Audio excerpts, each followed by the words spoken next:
What is good, fellow Dashers? It's your boy Shytail. So, there is a creator. His block design and a few mechanics take inspiration from SuprianGD, and he has made 2 levels that have gotten a bit of name.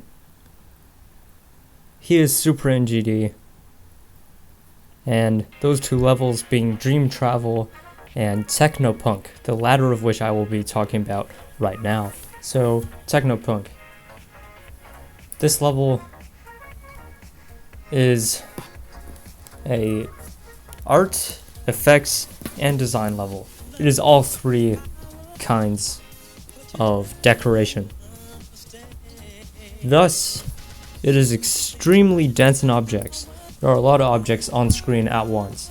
So, it was a nightmare to run, especially this Techno font thing at the beginning. That is a lot of objects. That is a lot of tiny squares, a lot of glow, and a lot of movement. No thank you. I didn't like that. It lagged like hell, even on BlueStacks, with a lot of RAM available. On my phone, I had to, of course, make my own low detail mode. Even though it has just about the same amount of objects as FutureFunk does, it's way more objects on screen at once. So even with the provided low detail mode, I started lagging in practice mode way earlier. In FutureFunk, the provided low detail mode didn't lag at all, actually, in practice mode.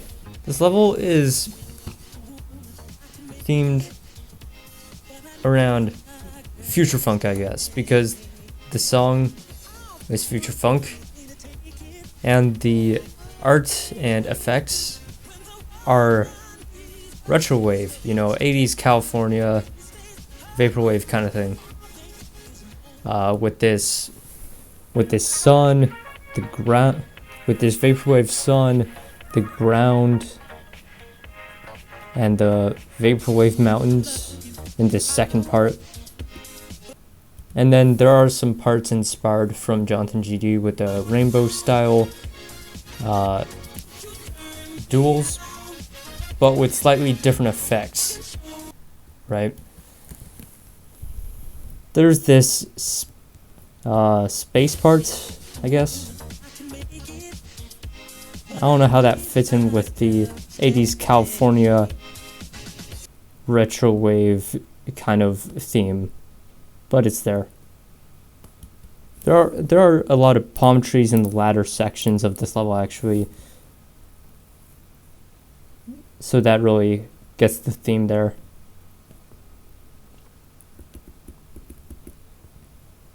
And then there's city arts. And then the final part is a car driving through, I guess, a sunset, 80s California, with a bunch of palm trees. And then the font is retrowave as well. It's competently done. There is no patchy looking thing. The effects are also nice. As for how it plays, it's a hard demon like FutureFunk. I don't remember there being any infuriating part to play because it got consistent pretty easily. I didn't play from 0 though because I'm too noob to do that, but in practice mode it got pretty consistent after a few runs. There was no annoying, weird, extreme demon, number 1 demon kind of shenanigans going on. And the music sync is done well in the effects and inputs and movements of the player that you would see it in a video. Continuing on playability, actually, this low detail mode that I created myself, I tried to kill all the objects that I could without it looking absolutely empty, which I think I did a pretty good job of. I deleted like a lot of glow, unnecessary design, 3D layer stuff. I deleted everything except the big white squares. And something that creators have all been doing these days is all this unnecessary design, as well as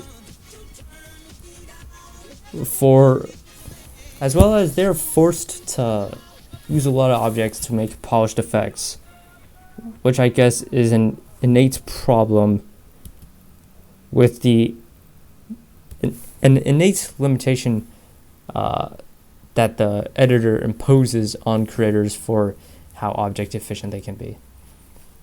So this level, it is a well-themed retrowave, laggy, difficult to play level on a crappy phone. I don't think it should pose any issue on a decent laptop with the provided low detail. It syncs well, and it plays pretty nice. So those were my thoughts on Techno Punk by SuprianGD. If you enjoyed, do be sure to leave a like and subscribe. And if you want to see something from me, tell me in the comments down below. See you guys next video. Peace.